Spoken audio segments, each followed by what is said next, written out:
Hello, science fans. Today, let's talk about something incredibly important but often invisible: pH. Now, what is pH? Think of it like a scale that tells us how acidic or basic something is. This scale usually goes from 0 to 14. If something has a pH of 7, right in the middle, we say it's neutral. Pure water is a great example of something neutral. It's not acidic, and it's not basic. It's just water. This neutral point is a perfect balance, a starting point for understanding the amazing world of acids and bases that exists all around us and even inside of us. Now let's move down the scale. Anything with a pH below 7 is considered acidic. Think about lemons or vinegar. They have that sour, tangy taste, right? That's the acid at work. The lower the number, the stronger the acid. For example, lemon juice has a pH of about 2, which is quite acidic. On the other end of the scale, anything with a pH above 7 is called basic or alkaline. Baking soda and soap are good examples. They often feel slippery to the touch. The higher the number, the more basic it is. This simple scale from 0 to 14 helps us measure and understand a fundamental property of the chemical world. So why should we care about this? Because our bodies are made of cells, and our cells are filled with water-based stuff. The pH inside our cells is super important. It has to be just right for everything to work correctly. Imagine trying to build a complex model car, but all the instructions are in a language you don't understand. It would be a mess. In the same way, the tiny machines in our cells, called proteins and enzymes, need the pH to be perfect so they can read their instructions and do their jobs properly. A slight change can bring everything to a grinding halt. This delicate balance is one of the most amazing things about life. Our cells are constantly working to keep their internal pH stable. This process is called homeostasis, which is just a fancy word for keeping things in a steady, happy state. It's like a thermostat in your house that keeps the temperature just right. Your cells have their own internal thermostats for pH, making sure everything is in the Goldilocks zone, not too acidic, not too basic, but just right.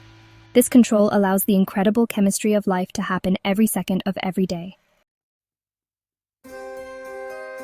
If you could shrink down and take a tour inside a single cell, you'd find it's not all the same.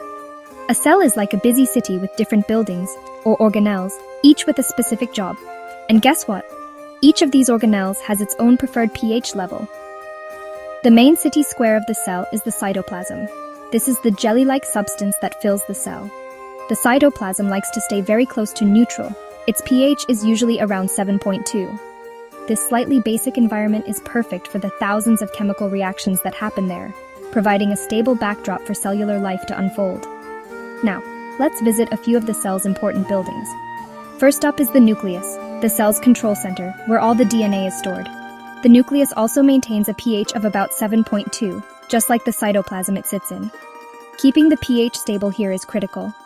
Imagine if the library where all the important blueprints are kept suddenly had a leaky roof that was dripping acid. It would damage the books.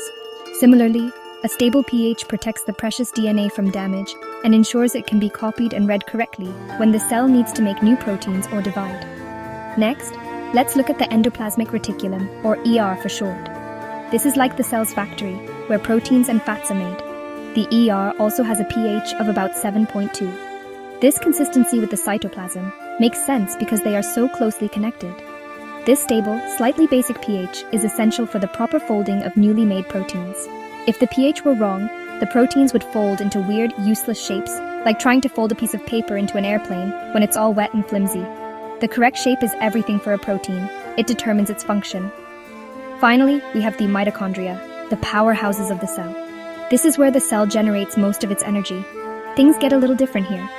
The inner part of the mitochondrion, called the matrix, has a higher pH, around 8.0. That's more basic than the cytoplasm. This difference in pH is not an accident. It's the whole secret to how mitochondria make energy.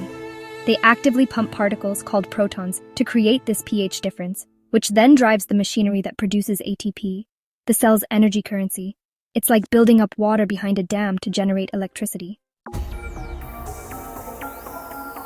So you might be wondering, how on earth do scientists measure the pH inside something as tiny as a cell organelle?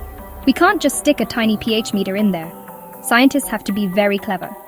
One of the most common ways is to use special molecules called fluorescent dyes. These dyes are designed to do something really cool. They glow or fluoresce differently depending on the pH of their surroundings. Some might glow brighter in acidic conditions, while others glow brighter in basic conditions. It's like having a tiny color-coded microscopic mood ring. The experiment starts by getting these special dyes inside a living cell. Scientists can do this in a few ways, sometimes by gently poking the cell with a microscopic needle, or by using clever chemical tricks that convince the cell to absorb the dye on its own. Once the dye is inside, scientists can target it to a specific organelle, like the mitochondria or the nucleus. They design the dye molecule with a special address label that the cell recognizes, guiding the dye to exactly where they want it to go.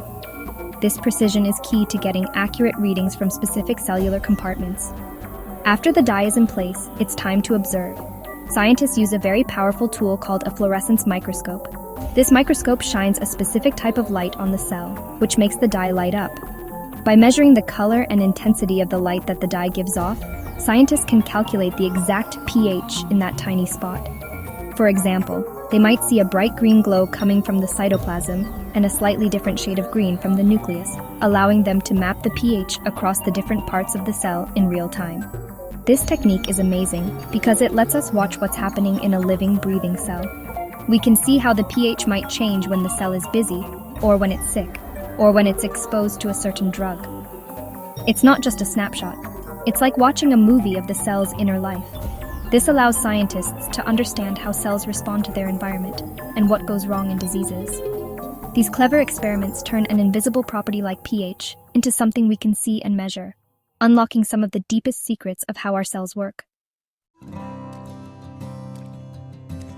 So we've seen that different organelles have different pH values. But why is this so important? It all comes down to enzymes. Enzymes are proteins that speed up chemical reactions in the cell. Think of them as tiny construction workers, each with a very specific job. Each enzyme is shaped to work perfectly under certain conditions, and pH is one of the most important of those conditions. If the pH changes too much, the enzyme can lose its shape and stop working, a process called denaturation. It's like a key being bent. It no longer fits the lock it was designed for. Let's look at our organelles again. In the cytoplasm and nucleus, with their stable pH of 7.2, the enzymes involved in daily cell maintenance, DNA replication, and the first steps of energy production work at their best. If the cytoplasm were to become too acidic, many of these essential processes would slow down or stop altogether. The cell wouldn't be able to repair itself, build new parts, or access its genetic instructions correctly. It would be like a city where all the traffic lights are broken and all the workers have gone on strike. Chaos would take over. The mitochondrion is a perfect example of why pH differences are vital. Its basic matrix, pH 8.0, is crucial for its job as the cell's powerhouse. The mitochondrion creates this pH difference on purpose by pumping protons out of the matrix. This creates a gradient, like water building up behind a dam. The protons then flow back into the matrix through a special enzyme, just like water flowing through a turbine. This flow powers the production of ATP, the energy molecule. If this pH gradient were to disappear, energy production would stop, and the cell would quickly run out of power and die. In summary, maintaining the correct pH in each organelle is a matter of life and death for a cell. It's not just a minor detail, it's fundamental to everything the cell does.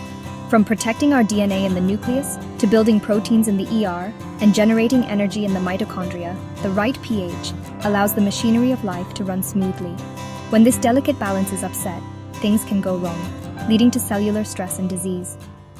Understanding pH in the cell is a huge part of understanding health and what happens when we get sick.